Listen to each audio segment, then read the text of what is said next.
بيبدأ المسلسل على حدود دولة المكسيك، وبتظهر واحدة اسمها كورا وهي راكبة العربية مع المساعد بتاعها اللي اسمه ايميلو، وفجأة بتأمر كورا ايميلو ان هو يوقف العربية، وبتطلب منه ينزل ويمثل ان العربية عطلت وهو بيصلحها. وساعتها بتبدأ كورا ان هي تراقب معسكر للجيش قريب منهم، وفي اللحظة دي بتوصل طيارة هليكوبتر والجنود بينزلوا منها 9 جثث وبيدخلوها جوه معسكر الجيش. وبنعرف هنا ان الجيش لقى الجثث دي في الغابة، ولكن محدش عارف مين اللي عمل فيهم كده. وبنرجع بالزمن 8 ايام لورا علشان نعرف القصة من اولها، ووقتها بيكون في طيارة عليها 8 ركاب بالاضافة للمضيفة والطيار، وبتكون في واحدة من الركاب قلقانة ومتوترة، وده لانها بتلاحظ ان الطيارة ماشية فوق غابة كبيرة جدا، مع ان المفروض ان هم يكونوا طايرين فوق المحيط. فبتسأل المضيفة عن سبب تغير مسار الطيارة، فبتطمنها المضيفة وبتقول لها ان الطيارين احيانا بيغيروا المسار حسب ظروف الطقس، ولكن دي ما بتكونش الحقيقة، لان في كابينة القيادة بنلاقي الطيار متوتر وخايف لان نظام الملاحة واجهزة الاتصال اتعطلت فجأة. وبيحاول الطيار ان هو يتواصل مع ابراج المراقبة القريبة منه ولكنه بيفشل، ده غير ان هو بيتفاجئ ان وقود الطيارة بيخلص. وفي اللحظة دي الطيار بيفهم ان الطيارة هتقع، فبيبعت رسالة لحبيبته علشان يودعها. اما الركاب فبيترعبوا لان الطيارة بتقع بيهم، ومع ذلك بيقدر الطيار يسيطر على الطيارة جزئيا لحد ما بيهبط بالطيارة وسط الغابة الكبيرة. ووقتها اجزاء كتير من الطيارة بتتحطم، والوحيدة اللي بتموت بسبب الاصطدام هي المضيفة. اما باقي الركاب فبيكون حظهم حلو ومحدش منهم بيموت وبيتصابوا اصابات خفيفة. فبيجري واحد من الركاب اسمه زاك على كابينة القيادة علشان يطمن على الطيار، وبيساعده وقتها راكب تاني اسمه كيفن، ولكن بيتفاجئوا ان الطيار فاقد الوعي لان في غصن شجرة غرس في جسمه. ولما بيعرفوا ان الطيار لسه عايش بيسحب كيفن غصن الشجرة من جسمه بسرعة. وفي الوقت ده بينجح راكب تاني اسمه كارلوس في ان هو يفتح باب الطيارة، ووقتها محرك الطيارة بيولع والنار بتمسك فيه. فبتتحرك واحدة من الركاب اسمها سونيا وبتروح تجيب طفاية حريق، وبتبدأ في ان هي تطفي النار اللي مسكت في المحرك، لكنها بتتفاجئ ان كارلوس راح يجيب شنطته، ومع ان هو المفروض كان يطفي نار المحرك قبل اي حاجة لان ده كان هيعرضهم كلهم لخطر الموت. فبيقول لها ان الشنطة فيها حاجات مهمة وبيسيبها وبيمشي. وعلى الناحية التانية بيقدر زاك وكيفن ان هم ينقلوا الطيار بره الطيارة، ولكن الطيار بتكون حالته حرجة وبيكون لسه فاقد الوعي. فبيطلع كيفن تليفونه علشان يطلب المساعدة، لكنه بيتفاجئ ان المنطقة اللي هم فيها دي ما فيهاش شبكة. وبعدها بياخد زاك وبيدخلوا جوه الطيارة، وده علشان يساعدوا سونيا في نقل جثة المضيفة. وفي الوقت ده بنشوف كارلوس بيفتح شنطته وبيطمن على الحاجة اللي فيها، وعلى مسافة قريبة منه بنلاقي راكبة اسمها ليزا قاعدة جنب جوزها ترافيس، وبيظهر ان ليزا عندها امل ان الحكومة هتبعت فرق الانقاذ علشان ينقذوهم. وبنروح لراكب تاني اسمه دان واللي بيكون قاعد جنب مراته ايمي. وفي اللحظة دي زاك وكيفن بينقلوا جثة المضيفة بره الطيارة، فبيحضن دان ايمي علشان ما تشوفش المنظر. ولكن وقتها ايمي بتلاحظ ان في شخص مجهول بيتحرك بين الاشجار وبيراقبهم، لكن الغريب انها بتسكت وما بتتكلمش. وفي الوقت ده بتقوم ليزا من مكانها وبتدخل الطيارة، وبتشوف سونيا وهي بتراجع كمية الاكل والشرب اللي جوه الطيارة، وده علشان تعرف الكمية دي هتكفيهم ولا لا، خصوصا وان هي مش عارفة هم هيفضلوا في المكان ده لحد امتى. فبتطمنها ليزا وبتقول لها ان هي عندها امل كبير ان فريق الانقاذ يوصل لمكانهم في وقت قريب. وبعد شوية وقت بيسترد الطيار وعيه، فبيتجمعوا كلهم حواليه علشان يفهموا ايه اللي حصل، لكنهم بينصدموا لما الطيار بيقول لهم ان الوقود خلص فجأة من الطيارة، ده غير ان كل انظمة الطيارة تعطلت وبالتالي محدش هيقدر يحدد موقعهم. وفي اللحظة دي زاك بيطلب من كيفن ان هو يعالج الطيار، فبيستغرب كيفن لان زاك عارف ان هو دكتور، فبيقول له زاك ان هو قال مصطلح طبي اثناء ما كانوا بينقلوا الطيار بره الطيارة، وبكل بساطة ده معناه ان هو دكتور. فبيرد كيفن وبيقول له ان هو فعلا دكتور، ولكنه بطل يمارس مهنة الطب من سنين لانه حاليا شغال في تجارة المستلزمات الطبية. وبيقول كيفن ان اصابة الطيار شديدة وهيحتاج عملية، وان هو مش هيقدر يعالجه لان ما عندوش الادوية والمعدات الطبية اللازمة. فبيقول له زاك ان هو ممكن يستخدم الاسعافات الاولية اللي موجودة على الطيارة، لكن كيفن برضه بيرفض لان الاسعافات الاولية مش هتكون كافية، وبيعرفهم ان من الافضل يحافظوا على استقرار حالته لحد ما فرق الانقاذ توصل. وبيكون زاك فاهم ان الوضع خطير فعلا وممكن يفضلوا فترة طويلة في المكان ده، فبيقترح ان هم يتعرفوا على بعض، وبيعرف نفسه لباقي الركاب وبيقول لهم ان هو شغال محقق متخصص في قضايا شركات التأمين. وبتعرف ايمي نفسها وبتقول ان هي لسه متجوزة ده من اسبوع وكانوا بيقضوا شهر العسل. اما ليزا ليزا وترافيس فهم اصحاب سلسلة فنادق وكانوا مسافرين في اجازة، ولما بيجي الدور على سونيا بتعرف نفسها على ان هي بتحب السفر والترحال مش اكتر، ولكن لما بيسألوها عن شغلها بترفض تقول لهم. وبعدها كارلوس بيعرفهم بنفسه وبيقول لهم ان هو مصارع وكان مسافر علشان يشارك في بطولة دولية. اما الطيار فبيخمنوا ان هو من المكسيك لان هيئته واللهجة اللي هو بيتكلم بيها بتحب كده. وفي اللحظة دي الطيار بيصعب عليهم فبيضغطوا على كيفن علشان يحاول يعمل عملية بسيطة للطيار بالامكانيات المتاحة، وده على امل ان هم ينقذوا حياة الطيار. فبيوافق كيفن وبيبدأوا كلهم يجيبوا له كل الادوات والمعدات اللي في الطيارة، وساعتها بيديله ترافيس السكينة بتاعته علشان يستخدمها. وفي الوقت ده بنشوف ايمي قاعدة مع دان جوه الطيارة، وده لان ايمي ما بتكونش قادرة تشوف كيفن وهو بيعالج الطيار. وللمرة التانية بتشوف ايمي من شباك الطيارة حد بيتحرك بين الاشجار، لكن دان بيقول لها ان دي مجرد تهيؤات في دماغها. ووقتها بيقدر كيفن يعالج جروح الطيار، وبيقول لزاك وسونيا ان الطيار حالته بقت مستقرة وبالليل هيسترد وعيه وحالته هتتحسن نوعا ما. ولما بيجي الليل كلهم بيناموا حوالين الطيارة، وفجأة بيظهر شخص مجهول وبيقرب من الطيار وبيخلص عليه. وتاني يوم الركاب كلهم بينصدموا لما بيكتشفوا ان الطيار مات، ولكنهم بيفتكروا ان هو مات بسبب المضاعفات اللي بعد العملية، او ممكن يكون اتصاب بفيروس لان الغابة مليانة حشرات. وساعتها كيفن بيحس بالذنب وبيكون شايف ان هو المسؤول عن موت الطيار، لكن باقي الركاب بيواسوه بيعرفوا ان هو عمل اللي عليه وحاول ينقذه. وبعدها بيقرروا ان هم يشيلوا جثة الطيار ويحطوها جنب جثة المضيفة. واثناء ما بيتم نقل الجثة بيقع تليفون الطيار على الارض ومحدش بياخد باله منه، لكن دان بيكون شاف التليفون وبيروح ياخده من غير ما حد يشوفه. ولكن ايمي بتكون شافته وبتسأله هو ناوي يعمل ايه بالتليفون ده، فبيقول لها ان هو خد التليفون على امل ان هو يلاقي اي اشارة ويطلب المساعدة. وبيتحرك دان بعيد عن ايمي علشان ما تشوفهوش، وبيروح عند جثة الطيار وبيقطع صباعه علشان يقدر يفتح التليفون. وبيظهر ان دان بيكون عاوز يسرق فلوس الطيار من حسابه اللي في البنك، لكنه بيفشل لانه بيكون محتاج للرقم السري علشان يقدر يعمل كده. وفي الوقت ده بتحس ليزا ان في حاجة غلط بتحصل، فبتنده على جوزها ترافيس وبتقول له ان الطيار ما ماتش بسبب مضاعفات العملية زي ما هما فاكرين. وبتأكد ليزا ان الطيار مات مخنوق، وده لان لون شفايفه وملامح وشه بتأكد الكلام ده. وبتخمن ليزا ان اللي قتل الطيار واحد من الركاب، واثناء ما هما بيتكلموا بتسمع صوت بين الاشجار ورا منها، فبتترعب وبتطلب من جوزها ان هو يفضل جنبها وما يسيبهاش. وفي الوقت ده زاك وكيفن وكارلوس بيطلعوا جهاز تحديد المواقع من الطيارة، وبيظهر ان كارلوس عنده خبرة في الالكترونيات، وده لانه بيكتشف العطل اللي في الجهاز ده بسهولة. ده غير انه بيقول لزاك وكيفن ان هو يقدر يصلحه، لكن علشان الجهاز يلقط اشارة ويشتغل بشكل سليم لازم يطلعوا في مكان عالي. فبيتفقوا كلهم ان هم يطلعوا الجبل تاني يوم لان الليل قرب يدخل عليهم. وفي الوقت ده ترافيس بيحكي لمراته ليزا ان دواء القلب بتاعه اختفى من شنطته، فبتطمنه ليزا وبتقوله ان هي هتروح تدور عليه.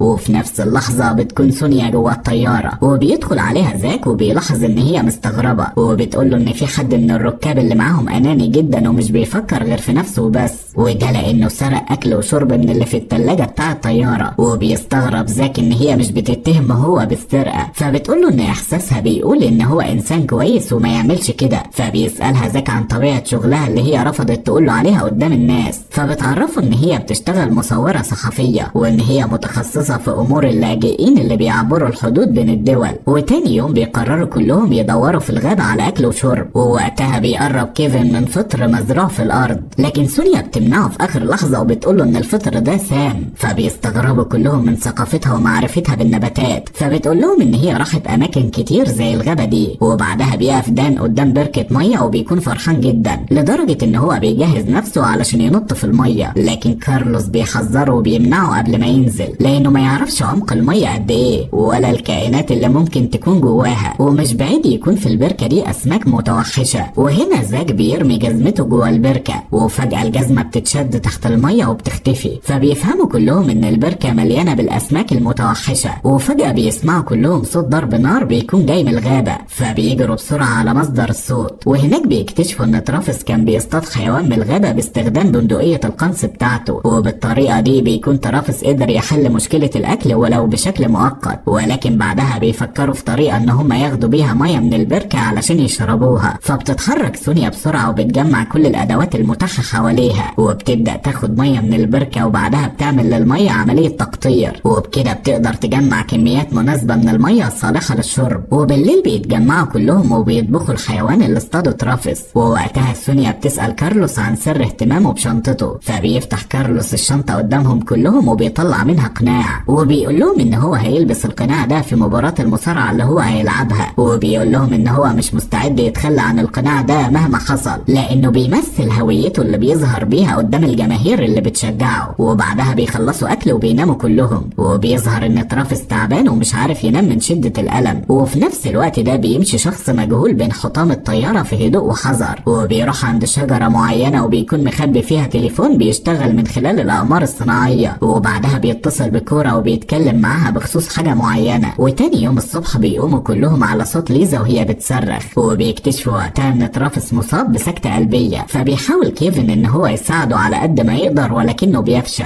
ووقتها بيموت ترافيس وبيكونوا كلهم زعلانين عليه، وبيكونوا فاكرين ان هو جاله تسمم من لحمة الحيوان اللي هم اكلوه الليلة اللي فاتت. لكن ليزا بتفاجئهم وبتقول لهم ان ترافيس اتقتل وحد منهم هو اللي قتله، وبتعرفهم ان اللي قتل ترافيس هو نفسه اللي سرق دواء القلب بتاعه اليوم اللي فات، وهو اللي حط له الفطر السام في الاكل بتاعه. وبتكمل ليزا وبتقول لهم ان الطيار اتقتل هو كمان، وان هو ما ماتش بسبب مضاعفات العملية زي ما هم فاكرين. وبتقول لهم ان القاتل خنق الطيار لحد ما موته. وبتكون ليزا منهارة وبتعرفهم ان القاتل اللي بينهم هيخلص عليهم واحد ورا التاني، وساعتها كلهم بيكونوا مصدومين من كلامها. وبعدها سونيا بتقعد في الطيارة لوحدها، وبيدخل عليها ايزاك وبيحس ان هي خايفة، فبيحاول يطمنها ويشيل من دماغها فكرة ان ترافيس اتقتل، وبيقول لها ان ترافيس اكل كمية كبيرة من لحم الحيوان اللي هو اصطاده، وهو ده السبب اللي خلاه يتصاب بحالة تسمم ويموت. لكن سونيا ما بتكونش مقتنعة بالكلام ده، وبيظهر ان هي مصدقة فكرة ان في حد حط السم في الاكل، وبتقول ان ترافيس اخد طبق الاكل بتاع ايمي لما رفضت ان هي تاكل الليلة اللي فاتت، وده معناه ان القاتل كان عاوز يتخلص من ايمي الاول، وبعدها هيجي الدور على حد منهم لحد ما يموتوا كلهم. وفي نفس الوقت ده بيكون دان قاعد بيدور في تليفون الطيار، ووقتها بتيجي ايمي وبتسأله عن اللي هو بيعمله، فبيقول لها ان هو قدر يفتح التليفون علشان يدور على تفسير لقتل الطيار. وساعتها بيشوفوا الرسالة اللي بعتها الطيار لحبيبته اللي اسمها كورة، واللي بتكون هي نفسها اللي اتصل بيها الشخص المجهول الليلة اللي فاتت. وبعدها دان وايمي بيوروا الرسالة لباقي الركاب، وبينصدموا كلهم لان الطيار كان بيقول لكورة ان هو فقد السيطرة على الطيارة، وبيعرفها ان هو مش ضامن ان هو يعيش. وبيتكلم الطيار وقتها مع كورة عن شخص مجهول، وبيقول لها ان هو حتى لو قدر ينزل بالطيارة بامان فالشخص ده هيخلص عليه وعلى كل الركاب، وعلشان كده الطيار بينصح كورة ان هي تختفي بسرعة لانه هيكون في خطر على حياتها هي كمان. وساعتها كلهم بيتأكدوا ان في حاجة غلط بتحصل، وبيفضلوا يتساءلوا لو حادثة الطيارة حصلت صدفة ولا كانت حادثة مدبرة، خصوصا وان مش من المنطقي ان الطيار ما يكونش عارف كمية الوقود قبل ما يطير بالطيارة. وهنا بيسألوا نفسهم لو حادثة الطيارة فعلا مدبرة فايه هو السبب اللي هيخلي شخص يدبر حادثة زي دي. وفي النهاية كلهم بيشكوا في بعض وبيتأكدوا ان في قاتل وسطهم، ولكن محدش فيهم بيبين كده قدام التاني. وبعدها بتقعد ايمي مع ليزا علشان تواسيها، وبتقول لها ان في حد بيراقبهم وهو اللي بيعمل فيهم كل ده. لكن ليزا ما بتكونش مقتنعة بكلام ايمي، وبتقول لها ان هي شاكة في كل اللي موجودين. فبتحاول ايمي ان هي تدافع عن نفسها وعن دان جوزها، فبتسألها ليزا لو هي تعرف حاجة اصلا عن دان. وهنا بتبدأ ايمي في ان هي ترتبك وتتوتر، وبيظهر ان هي فعلا ما تعرفش معلومات كفاية عن دان، ولكن بتحاول تداري كل ده وبتتخانق مع ليزا، وبتسيبها وبتروح تدور على دان علشان تتكلم معاه. واثناء ما بتكون ماشية بيظهر لها شخص غريب بين الاشجار، فبتترعب وبتطلع تجري، ولكنها بتخبط في دان وبعدها بتحكي له على اللي هي شافته. فبيهديها دان وبيقول لها ان دي تهيؤات مش اكتر. وبعدها بيتكلموا سوا، وبيتضايق دان لما بيعرف ان ايمي اتأثرت بكلام ليزا، وده لان ايمي بتقول له ان هم اتجوزوا بسرعة قبل ما يعرفوا بعض اكتر، وبتكون شاكة ان هو اتجوزها علشان طمعان في فلوس ابوها. وبيفضلوا يتخانقوا لحد ما ايمي اعصابها بتتعب، وبتطلب منه يجيب لها الدواء بتاعها من الطيارة. ولكن لما بيروح دان علشان يجيب الدواء بتفتش ايمي في الجاكيت بتاعه، وساعتها بتنصدم لما بتلاقي كروت لدان عليها اكتر من مهنة مختلفة. وفي الوقت ده بيكون كارلوس قدر يصلح جهاز تحديد المواقع، وبيتحرك هو وسونيا وكيفن في طريقهم لقمة الجبل علشان يثبتوا الجهاز هناك. واول ما بيتسلقوا الجبل بتتزحلق سونيا وبتكون خلاص هتقع من فوق الجبل، ولكن كيفن بيمسكها في اخر لحظة. وبيجي كارلوس وبيمسك كيفن علشان ما يقعش هو كمان. ووقتها الجهاز بيكون وقع من سونيا واستقر على صخرة قريبة منها، فبتستجمع سونيا قوتها وبتقدر ان هي توصل للجهاز. وبعدها كارلوس بيشدها هي وكيفن لحد ما بيطلعهم فوق قمة الجبل، وبيقدر كارلوس يثبت الجهاز فوق الجبل وبيشغله. ووقتها بيكونوا فرحانين لان كده في امل ان حد يجي ينقذهم. وفي نفس الوقت بتقرر ليزا ان هي تروح تصطاد، وبيروح وراها زاك علشان يتكلم معاها، لكنه بيتفاجئ انها بترفع عليه السلاح علشان ما يقربش منها. فبيقول لها زاك ان هو متفهم موقفها كويس، وان هو عارف ان هي مش واثقه في اي حد فيهم، ولكن بيعرفها ان مش هو اللي قتل جوزها. فبترد ليزا وبتقول له ان هي مش هتصدق اي كلام يتقال، ومع ذلك هي خلاص قبلت بالامر الواقع وبتصطاد لهم حيوان علشان ياكلوه. وبتعرفه ان هي بتتمنى ان الوضع اللي هما فيه يخلص في اقرب وقت. وبنرجع لايمي اللي بتكون قاعده لوحدها في الغابه، وبتكون ماسكه كروت دان ومش مستوعبه ان هو يكون خدعها بالشكل ده. واول ما دان بيجي بتواجهه باللي هي عرفته، فبيعترف لها دان ان هو كان بينتحل صفه موظفين في اماكن معينه، وده علشان يقدر يكسب فلوس كتير لانه فقير وحياته صعبه. فبتقول له ايمي ان ده بيأكد ان هو اتجوزها علشان طمعان في فلوس ابوها. فبيقول لها دان ان الكلام ده كان صح في الاول، ولكن هو لما قرب منها خباها بجد وما بقاش قادر يستغنى عنها. وفي اخر اليوم بيرجع كارلوس وكيفن وسونيا وبيقعدوا مع الباقيين، وبيعرفوهم وقتها ان هم ثبتوا الجهاز فوق قمة الجبل، واكيد بعد شوية فرق الانقاذ هتحدد مكانهم ويجي ينقذوهم. وبالليل كلهم بيناموا ما عدا كارلوس، واللي بيفضل يتمرن علشان يحافظ على لياقته البدنية. ووقتها بيحس كارلوس بحد بيتحرك من وراه، ولما بيلف علشان يشوف مين بيتفاجئ ان في حد لابس القناع بتاعه. وقبل ما يستوعب اللي بيحصل بيطعنوا الشخص ده بسكينة وبيموته. وتاني يوم كلهم بيكتشفوا ان كارلوس مختفي، وبيشكوا في ان هو ممكن يكون مشي من الغابة وراح يدور على مخرج من الغابة يوصله للمدينة. وخصوصا ان هو كان بيتكلم معاهم الليلة اللي فاتت عن الموضوع ده، والوحيدة اللي بيكون رأيها غير كده هي ليزا، لانها بتكون متأكدة ان كارلوس هو الضحية الجديدة، واكيد لما يدوروا عليه هيلاقوه ميت في اي مكان حواليهم. فبيقرر زاك ان هم يروحوا يدوروا على كارلوس، وبعدها بيقسموا نفسهم لمجموعات وبيتحركوا جوه الغابة كلها. ولكن بعد شوية وقت بيرجعوا كلهم من غير ما يلاقوا كارلوس. وهنا كيفن بيقول لهم ان هو مستغرب ان مفيش اي حد جه ينقذهم، وده معناه ان الجهاز عطلان والاشارة ما وصلتش لاي حد. وفعلا بنلاقي ان الجهاز عطلان فوق الجبل. وفي اللحظة دي بيقرر كيفن ان هو ياخد سونيا ويروحوا يبصوا على الجهاز. ولكن لما بيتحركوا في طريقهم بتشوف سونيا مجموعة من الغربان طايرين فوق مكان معين، فبتخمن ان المكان ده فيه جثة، وده السبب تجمع الغربان عليها. وبيتصدموا لما بيلاقوا جثة كارلوس على الارض. وفي الوقت ده بتكون ايمي قاعدة لوحدها، وساعتها بتسمع صوت حد بينده عليها من جوه الغابة. فبتمسك في ايديها خشبة وبتروح ناحية الصوت، وبتتفاجئ لما بتلاقي الشخص الغريب اللي بيظهر لها دايما. فبتقرب منه وبتطعنه بالخشبة اللي معاها. ولكن كل ده بيكون تهيؤات جوه عقل ايمي، وبتفوق ايمي من التهيؤات دي وبتلاقي نفسها طعن الدم بالغلط. وبعدها بنلاقي سونيا وكيفن رجعوا لمكان الحطام بتاع الطيارة، وبيكون زاك واقف بيتكلم مع سونيا علشان يهديها، وده لانها متوترة جدا بعد ما شافت جثة كارلوس. اما كيفن فبيعالج جرح دان وبيقدر يوقف النزيف. وفي اللحظة دي كلهم بيكونوا شاكين ان ايمي هي المجرمة اللي بينهم، وده لانها هجمت على دان وكانت عايزة تقتله. لكن دان بيدافع عن ايمي وبيقول لهم ان هي مش مجرمة، وكل الحكاية هي ان ايمي مريضة نفسية وبتحصل لها تهيؤات، وده بسبب حادثة اطلاق نار هي شافتها لما كانت لسه طفلة. وبيعرفهم ان ايمي بتتعالج نفسيا بقالها مدة طويلة، وبسبب الوضع اللي هم فيه حاليا بقت بتشوف حاجات مش موجودة. وبيأكد لهم ان ايمي ملهاش اي علاقة بالجرائم اللي بتحصل. ووقتها كيفن بيلاحظ ان في وشم معين على ظهر دان، ولكنه بيسكت وما بيجيبش سيرة قدام حد. اما زاك فبيقرر ياخد سونيا وكيفن ويروحوا عند جثة كارلوس. وهناك كيفن بيقول لهم ان الشخص اللي طعن كارلوس استخدم سكينة ترافس. وهنا سونيا بتقول لهم ان هي لحد وقت قريب ما كانتش مصدقة انه ممكن يكون في بينهم قاتل، وان هي كانت بتحاول تقنع نفسها ان موت الطيار وموت ترافس مجرد حوادث. لكن بعد موت كارلوس هي اتأكدت ان في قاتل بينهم، وساعتها زاك بيوافقها الرأي، لكنه بيكون عاوز يعرف السبب اللي يخلي حد مجهول يكون عاوز يتخلص منهم. وفي مكان تاني بنشوف كلير مرات زاك بتروح لمقر الشركة المالكة للطيارة، وبيكون معاها محقق من هيئة الطيران المدني وبيدخلوا يقابلوا كورا. وبنعرف هنا ان كورا تبقى هي صاحبة الطيارة اللي وقعت في الغابة. ووقتها كلير بتتهم كورا بالتقصير وبتحاول ان هي تفهم منها ايه اللي حصل في الطيارة بالظبط. فبترد كورا وبتقول لها ان هي مش فاهمة ايه اللي حصل اصلا، وبتعرفها ان هي بتتواصل مع كل الجهات الحكومية علشان توصل لمعلومات عن الطيارة، وبترفض كورا ان هي تقول اي حاجة تاني، وبتطلب من كلير واللي معاها ان هما يمشوا لانها مشغولة. فهنا بتشك كلير في ان كورا تعرف حاجة وبتخبي عليهم، وبتضطر كلير ان هي تمشي من المكان لان مفيش في ايديها اي حاجة تعملها مع كورا. وفي الغابة بيقرر كيفن ان هو يواجه دان بالوشم اللي هو شافه على ظهره، وبيقول له ان الوشم ده بيتعامل للمساجين وبس،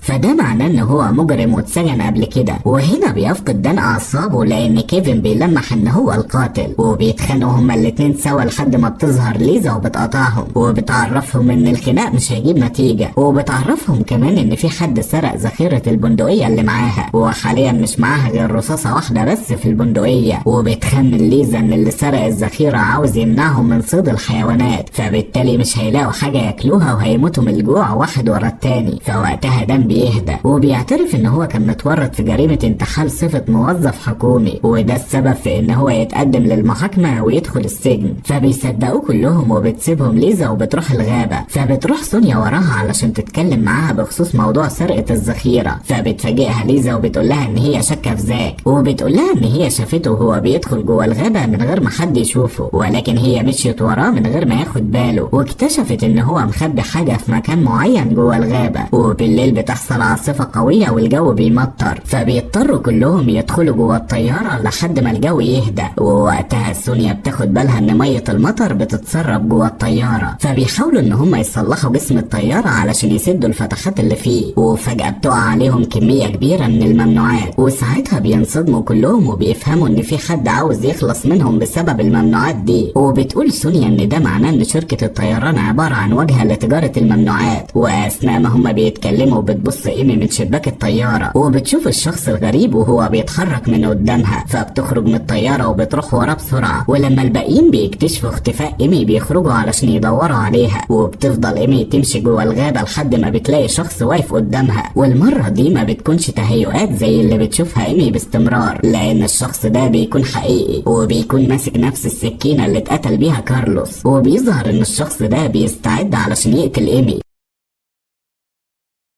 ولكن فجأة بتظهر ليزا وبترفع البندقية على الشخص ده، وبتطلب من ايمي ان هي تروح تنده على الباقيين. وبعدها بتطلب ليزا من الشخص ده ان هو يرمي السكينة وينزل على ركبه، فبينفذ كلامها وبيرمي السكينة من ايده، لكنه بيتحرك بسرعة وبيختفي من قدام ليزا. وبعدها بيظهر من وراها وبيخنقها لحد ما بيخلص عليها. وتاني يوم كلهم بيتجمعوا حوالين جثة ليزا، وهنا بيتأكدوا ان كلامها كان صح لما قالت ان في قاتل بينهم. وفي اللحظة دي سونيا بتصدمهم كلهم وبتقول لهم ان زاك هو القاتل، وبتقول ان ليزا حكت لها ان هي شافت زاك وهو بيدخل الغابة وبيخبي حاجة معينة. وبعدها سونيا راحت للمكان اللي قالت عليه ليزا، واكتشفت ان زاك هو اللي سرق ذخيرة البندقية ومخبيها، ده غير ان هو مخبي المسدس بتاعه في نفس المكان. والاكتر من كده ان هي لقت تليفون الاقمار الصناعية وسط حاجة زاك، وكل ده معناه ان زاك كان بيخدعهم طول الوقت، وان هو اللي ارتكب كل الجرائم اللي حصلت. فهنا بيعترف زاك ان هو بيشتغل محقق في وحدة مكافحة الممنوعات، وان هو عنده معلومات بتقول ان شركة الطيران بتهرب ممنوعات، وده السبب اللي خلاه يطلع الرحلة دي اصلا. وبيقول زاك ان هو ما يعرفش اي حاجة عن الذخيرة او تليفون الاقمار الصناعية، وبيعرفهم ان في حد تعمد يحط الذخيرة والتليفون وسط حاجته، وده علشان يخلي الكل يشك فيه ويتهموه ان هو القاتل. وبيطلب زاك من سونيا تطلع محفظته علشان تشوف بطاقة هويته وتتأكد ان هو من الشرطة. فبتطلع سونيا المحفظة وبتديها لكيفن، وبيفضل كيفن يدور في المحفظة ولكن مش بيلاقي بطاقة زاك. فبيقول لهم زاك ان في حد اكيد سرق بطاقته علشان يثبت عليه التهمة، لكن طبعا محدش فيهم بيصدق كلامه. وبيطلبوا منه ان هو يقول لهم على الرقم السري الخاص بالتليفون، وده علشان يقدروا يتواصلوا مع السلطات وييجوا ينقذوهم. فبيقول لهم زاك ان التليفون ده مش بتاعه، فبالتالي هو ما يعرفش كلمة السر. وهنا بيتعصب دان وبيضرب زاك وبيفقدوا الوعي. وبعد شوية وقت بيفوق زاك وبيلاقي نفسه مربوط في شجرة، وساعتها بتروح سونيا لزاك وبتسأله مرة تانية على كلمة سر التليفون. فبيأكد لها زاك ان هو ما يعرفش اي حاجة عن التليفون ده، وبيطلب منها ان هي تصدقه وتثق فيه. وبيعرفها ان هو لو كان عاوز يقتلهم كان ممكن يستخدم المسدس ويخلص عليهم. وبيقول لها ان في حد شافه وهو رايح الغابة وحط له الذخيرة والتليفون وسرق هويته، لكن سونيا ما بتصدقوش وبتسيبه وبترجع للباقيين. ووقتها دان بيقترح ان هم يعذبوا زاك لحد ما يعترف، وبيعملوا بيعملوا قرعة علشان يشوفوا مين فيهم اللي هيعذبه. وبتيجي القرعة ساعتها على كيفن، واللي بيكون متوتر جدا ومش متقبل فكرة التعذيب، لكن دان بيقنعه ان هي دي الوسيلة الوحيدة اللي هتخلي زاك يتكلم. اما سونيا فبتقرر ان هي تاخد دان وايمي علشان يطلعوا الجبل ويشوفوا جهاز تحديد المواقع مش شغال ليه. وبيروح كيفن عند زاك وبيفضل يضربه ويعذبه علشان يقول الرقم السري بتاع التليفون. وبالرغم من الضرب والتعذيب الا ان زاك بيفضل ينكر طول الوقت. وعلى الناحية التانية بتوصل سونيا واللي معاها لجهاز تحديد المواقع، وبتتفاجئ سونيا ان الجهاز عطلان فعلا وبتقدر ان هي تصلحه. وفي المدينة بنلاقي كلير قاعدة في مكتب هيئة الطيران المدني، وبتكون كلير عايزة تاخد تصريح علشان تروح تدور على زاك، لكن مدير المكتب بيقول لها ان السلطات في المكسيك استقبلت اشارة من جهاز تحديد المواقع الخاص بطيارة زاك، وبيعرفها ان هم قدروا يحددوا مكان الاشارة وان هي بتصدر من غابة كبيرة قريبة من الحدود. وبيعرفها كمان ان السلطات هتبدأ في اجراءات البحث عن الطيارة والركاب اللي فيها. وبالليل بيكون زاك مغمى عليه من شدة الضرب والتعذيب، ولما بيفوق بينصدم لما بيلاقي حد بيقرب منه وبيكون ماسك في ايده آلة حادة. وبيتضح ان سونيا هي اللي بتقرب من زاك، وبتكون سونيا جاية علشان تساعد زاك وتهربه، وبتقول له ان هي بتعمل كده لان هي ما عندهاش دليل اكيد على ان هو القاتل. فبيفهم زاك ان سونيا عارفة ان هو بريء ولكن مش عايزة تبين قدامه، وعلشان كده بيطلب منها ان هم يتعاونوا سوا ويدوروا ورا الحقيقة. لكن سونيا بترفض وبتقول له ان هي هتحرره علشان يروح يطلب المساعدة، وبتعرفه ان دي الحاجة الوحيدة اللي هتخليها تثق فيه. وفعلا سونيا بتحرره. وتاني يوم بيتصدم كيفن لما بيكتشف ان زاك قدر يهرب، ووقتها دان وايمي بيتوتروا جدا، وده لان هم خايفين ان زاك يكون بيراقبهم ويهجم عليهم. فبيقرر دان ان هو ياخد ايمي ويفترقوا عن سونيا وكيفن. وبيقول دان ان هو معاه البندقية وهيقدر يدافع بيها عن نفسه وعن ايمي. وبيقول دان ان هو بيتمنى ان جهاز تحديد المواقع يكون بعت اشارة للسلطات وعرفوا مكانهم، فبالتالي مش بيعدي وقت طويل وفرق الانقاذ هتوصل للمكان وينقذوهم. وبعد ما دان وايمي بيمشوا بيرفض كيفن ان هو يفضل مع سونيا الا لو هي ادته مسدس زاك اللي محتفظة بيه. فبترفض سونيا ان هي تديله المسدس، فبيعرفها كيفن انه ما ينفعش ان هم يكونوا مع بعض غير لما كل واحد فيهم يثق في التاني. وبعدها بيسيبها وبيمشي لوحده. وبعد شوية وقت بنلاقي دان وايمي قاعدين سوا، وبيحاول وقتها دان ان هو يطمن ايمي، وبيعرفها ان فرق الانقاذ على وصوله وخلاص هيرجعوا للمدينة. اما سونيا فبتكمل طريقها جوه الغابة لوحدها. وعلى الناحية التانية بيكون زاك جوه الغابة هو كمان، وبيفضل يدور على مكان للخروج منها. ولكن فجأة بيتردد في الغابة صوت صراخ ايمي، واول ما سونيا وزاك بيسمعوا الصوت بيجروا بسرعة ناحية مصدر الصوت، وبيوصلوا هما الاتنين في نفس الوقت. وساعتها بينصدموا لما بيلاقوا دان وايمي ميتين قدامهم، وده بعد ما القاتل هجم عليهم وطعنهم بالسكينة. وفي اللحظة دي بيوصل كيفن للمكان وبيكون مصدوم من اللي هو بيشوفه. ووقتها سونيا بترفع المسدس على زاك وكيفن، وده لان هي شاكة ان واحد فيهم هو اللي قتل دان وايمي. لكن كيفن بياخد البندقية اللي كانت مع دان وبيصوبها ناحية سونيا وبيطلب منها تنزل المسدس، وبيقول لها ان هو عارف ان هي اللي ساعدت زاك علشان يهرب، وبالتالي هم اللي قتلوا دان وايمي. فبتقول له سونيا ان هي ساعدت زاك فعلا، وده لان هي متأكدة ان مش هو القاتل، وبتنكر ان هي وزاك قتلوا دان وايمي، وبتتهم كيفن ان هو اللي عمل كده. ووقتها زاك بيطلب منهم ينزلوا الاسلحة، وبيعرفهم ان مش هي دي الحاجة اللي المفروض يعملوها حاليا، والافضل ان هم يتحدوا سوا لحد ما فرق الانقاذ توصل. وفي اللحظة دي بيسمعوا كلهم صوت طيارة هليكوبتر بتطير فوق منهم، ولكن الطيارة بيكون ارتفاعها عالي، وبسبب الغيوم والاشجار الكثيفة ما بيقدرش الطيار يشوفهم. فبيقرر يرجع للقاعدة علشان الوقود قرب يخلص. وهنا زاك بيقترح على سونيا وكيفن يطلعوا فوق الجبل ويولعوا نار، وده علشان لما تيجي الطيارة تاني تقدر تحدد مكانهم. لكن سونيا بترفض ان اي حد فيهم يتحرك قبل ما كيفن يتخلص من السلاح اللي معاه. فبيرمي كيفن البندقية في بركة المية اللي جنبه علشان سونيا تطمن. لكن بعدها بيرفض كيفن ان هو يطلع معاهم فوق الجبل، وبيقول لهم ان هو مش واثق فيهم وانهم ممكن يتخلصوا منه، وعلشان كده هو هيستنى جنب الطيارة لحد ما فرق الانقاذ توصل. فبيسيبوه على راحته وبيطلعوا الجبل لوحدهم. وفي نفس الوقت ده بتسافر كلير على المكسيك، ولكن بيتم استجوابها في المطار علشان يعرفوا سبب زيارتها. وفي الاول بتنكر كلير ان هي جاية علشان تدور على جوزها، وبتقول للضابط المسؤول ان هي جاية بغرض السياحة. لكن الضابط ما بيصدقش كلامها، وبيعرفها ان هو هيمنعها من دخول البلد. فبتعترف له كلير بالحقيقة كلها، ووقتها الضابط بيتعاطف معاها وبيقرر يساعدها، وبيقول لها ان هو هيتواصل مع الجهات المسؤولة، ولو وصل توصل لأي معلومة هيخليها تروح بنفسها علشان تطمن على جوزها. وفي الوقت ده في الغابة بتكون سونيا مع زاك وفي طريقهم لقمة الجبل، لكنهم بيقفوا علشان يستريحوا شوية، وفجأة بيسمعوا صوت ضرب نار. وبما ان كيفن رمى البندقية اللي معاه في المية فده معناه ان في حد تاني معاه سلاح، فبيقلقوا على كيفن وبيرجعوا بسرعة علشان يطمنوا عليه. واول ما بيوصلوا بيلاقوا كيفن مضروب بطلقة في ظهره، وبتكون جثته محطوطة قدام البركة، ووشه بيكون جوه المية والاسماك بتاكل منه. ولما بيحرك زاك جثة كيفن بيكتشف ان الاسماك اكلت وشه بالكامل وملامحه اختفت. ووقتها زاك وسونيا بيتأكدوا ان في شخص بيراقبهم من الاول وهو اللي بيخلص عليهم، ولان الليل قرب يدخل عليهم خلاص فبيقرروا ان هم يباتوا الليلة دي في الطيارة ويقفلوا الباب على نفسهم، وتاني يوم يتحركوا في طريقهم للجبل. وبالليل بيظهر الشخص المجهول ده وبياخد تليفون الاقمار الصناعية، وبيتصل وقتها بكورة وبيتفق معاها على حاجة معينة، فبترد عليه وبتقوله ان هي هتنفذ كلامه. وتاني يوم بيتحرك زاك وسونيا في طريقهم لقمة الجبل، وبعد شوية وقت بيكونوا وصلوا للقمة، لكنهم بيتفاجئوا ان المكان مليان بالغيوم، فبيقرروا ان هم يستريحوا شوية وبعدها يجمعوا خشب علشان يولعوا نار. وبيظهر ان زاك مصاب في رجله، فبتقرر سونيا ان هي تروح تجيب الخشب لوحدها، وبيفضل زاك يراقبها لحد ما بيلاقيها اختفت وسط الغيوم، فبينده عليها علشان تفضل تتكلم معاه. ووقتها سونيا بتقوله ان هي حاسة بحركة غريبة في المكان، وفجأة بيظهر القاتل من وراها وبيضربها بقوة وبيفقدها الوعي، فبيقلق زاك لما بيسمع صوت سونيا وهي بتقع على الارض. وفجأة بيظهر القاتل قدامه وهو لابس قناع على وشه، وبيرفع عليه السلاح اللي هو واخده من سونيا. وساعتها زاك بيسأله عن السبب اللي بيخليه يقتلهم، لكن القاتل ما بيردش عليه وبيضربه بالنار. وساعتها بيقع زاك من فوق الجبل، وبعدها بيرجع القاتل لسونيا اللي بتكون استردت وعيها، فبتطلب منه يشيل القناع علشان تعرف هو مين. فبينفذ القاتل كلامها وبيشيل القناع من على وشه، وبعدها بيضربها بالنار وبيخلص عليها. وتاني يوم بيوصل فريق الانقاذ لمكان الطيارة، وبيفضلوا يدوروا على الركاب لحد ما بيلاقوا جثثهم. ووقتها بيستغربوا ان الجثث محطوطة جنب بعضها، ده غير ان الجثث عددها 9 والركاب اللي كانوا على الطيارة عددهم 10، وده معناه ان في واحد من الركاب مختفي. وفي الوقت ده بيروح ضابط المطار لكلير في الفندق اللي هي نازلة فيه، وبيطلب منها تستعد علشان تروح لمعسكر الجيش، وبيعرفها ان فرق الانقاذ لقت 9 جثث من ركاب الطيارة ولسه بيدوروا على الراكب المفقود. وبيعرفها كمان ان هم لسه ما قدروش يحددوا هوية الجثث. وفي المعسكر بنشوف قائد المعسكر بيتصل بدكتورة من الطب الشرعي، وبيطلب منها ان هي تيجي المعسكر علشان تفحص جثث ركاب الطيارة. وبنرجع هنا لمشهد البداية، وبنشوف الجنود وهم بيحطوا جثث الركاب جوه مشرحة موجودة في المعسكر. ووقتها الطيار وقائد فريق الانقاذ بيروحوا لقائد المعسكر وبيبلغوا ان هم هيرجعوا للغابة علشان يدوروا على الراكب المفقود، والقائد بيوافق. وفي الوقت ده بتكون الدكتورة في طريقها لمعسكر الجيش، لكن كورة بتوقفها على الطريق وبتمثل ان هي محتاجة مساعدة. واول ما كورة بتقرب من الدكتورة بتضربها بالنار وبتخلص عليها. وفي نفس الوقت ده بيظهر ان في حد لسه عايش من الجثث اللي في المشرحة، وبيطلع سكينة وبيقطع بيها الكيس اللي بيغطي الجثة. وبنعرف هنا ان الشخص ده هو كيفن، وان هو ورا كل اللي كان بيحصل من الاول. ووقتها بيتحرك كيفن بهدوء بين الجثث اللي موجودة في المكان. وبنرجع لكورة اللي بتتكلم مع قائد المعسكر، وساعتها بتطلب كورة من القائد ان هي تروح تبص على الجثث بسرعة لان هي ما عندهاش وقت. فبيبعت القائد واحد من الجنود معاها للمشرحة، واول ما بيدخلوا بيظهر كيفن وبيضرب الجندي على دماغه وبيغمى عليه. وهنا بنعرف ان كورة تبقى حبيبة كيفن، وبتتفاجئ كورة ان كيفن مخبي الممنوعات جوه الجثث. وبعدها بيتلاقوا بنزين في المشرحة وبيولعوا نار، وبياخدوا الممنوعات وبيسيبوا المكان وبيمشوا. وعلى الناحية التانية بتوصل كلير لمعسكر الجيش، وبتوري القائد التصريح الامني اللي معاها، وبتعرفه ان هي جاية علشان تطمن على جوزها لان هو يبقى واحد من ركاب الطيارة اللي عملت حادثة. فبياخدها القائد وبيتحركوا ناحية المشرحة علشان يخليها تشوف الجثث، ولكن فجأة بتنفجر المشرحة قدامهم. وفي نفس اللحظة بيظهر كيفن وكورة في عربيتهم، وبيستغلوا حالة الفوضى اللي حصلت وبيقدروا يهربوا من المعسكر. وبنروح للغابة وبنكتشف ان زاك لسه عايش، واول ما بيسمع صوت الطيارة وهي طايرة فوق منه بيفرح، وبيطلع نضارته من جيبه وبيوجهها ناحية الشمس، وده علشان يحصل انعكاس للضوء ويقدر الطيار يحدد مكانه بسهولة. وفعلا الطيار وقائد فريق الانقاذ بيشوفوا اشارة زاك. وفي اليوم اللي بعده بنلاقي زاك في المستشفى بعد ما تم انقاذه، وبتكون وبتكون مراته فرحانة جدا ان هو لسه عايش، ومع ان زاك بيكون لسه مصاب ولكنه بيحكي لضباط هيئة الطيران على كل حاجة. وبيعرف زاك ان جثة كيفن اختفت من المشرحة، فبيفهم ان كيفن هو اللي دبر خطة تهريب الممنوعات من البداية. وبيبدأ زاك في انه يشارك شرطة الطيران بالمعلومات اللي هو يعرفها عن شحنة الممنوعات، وبيطلب منهم يروحوا بسرعة على المطار لان كيفن هياخد الممنوعات ويركب طيارة تانية علشان يكمل رحلته ويسلمها للتاجر اللي هو بيتعامل معاه. واثناء ما بيكونوا في طريقهم للمطار بيسترجع زاك كل اللي حصل من اول ما وقعت الطيارة، وبيقول وقتها ان الطيار كان مشارك مع كيفن في تهريب الممنوعات، ولما الطيار اخطأ ووقعت الطيارة في الغابة كيفن خلص عليه اول واحد، وبعدها بدأ كيفن يخلص على الركاب واحد ورا التاني. ده غير ان حالة الخوف والتوتر اللي حصلت بين الركاب خلتهم يكونوا اهداف سهلة. واثناء ما كان كيفن بيخلص على الركاب قدر ان هو يعطل جهاز تحديد المواقع لانه مش عاوز فرق الانقاذ تعرف مكانهم، وده علشان يدي نفسه وقت اطول ويقدر يكمل خطته. وقدر كيفن ان هو يتصل بكورة من تليفون الاقمار الصناعية علشان يبلغها باللي هي هتعمله. ولما فضل كيفن مع زاك وسونيا لوحدهم في الغابة كان قاصد ان هو ما يطلعش معاهم فوق الجبل. ده غير ان هو كان مخبي معاه طلقة من طلقات البندقية ورماها في النار علشان زاك وسونيا يسمعوا صوت ضرب النار. ووقتها كيفن قلع هدومه ولبسها لجثة دان، وده بعد ما عمل على الجثة اثار تبين ان هو انضرب بالنار في ظهره. وبعدها حط وش دان في مية البركة علشان السمك ياكل وشه ومحدش يتعرف على ملامحه. وساعتها زاك وسونيا اتخدعوا وافتكروا ان كيفن مات. اما اخر جزء في الخطة فقدر كيفن ان هو ينفذه بمهارة جديدة، وده لانه خبى الممنوعات جوه جثث الركاب اللي ماتوا. ده غير ان هو استخدم دواء القلب بتاع الترافس اللي هو سرقه في الاول واخد منه جرعة كبيرة علشان يفقد الوعي. وقبل ما كيفن يفقد وعيه حط نفسه بين الجثث، ولما وصلت قوات الانقاذ نقلته مع باقي الجثث من غير ما ياخدوا بالهم ان هو لسه عايش. وبكده يبقى كيفن خلى الجيش ينقله الممنوعات.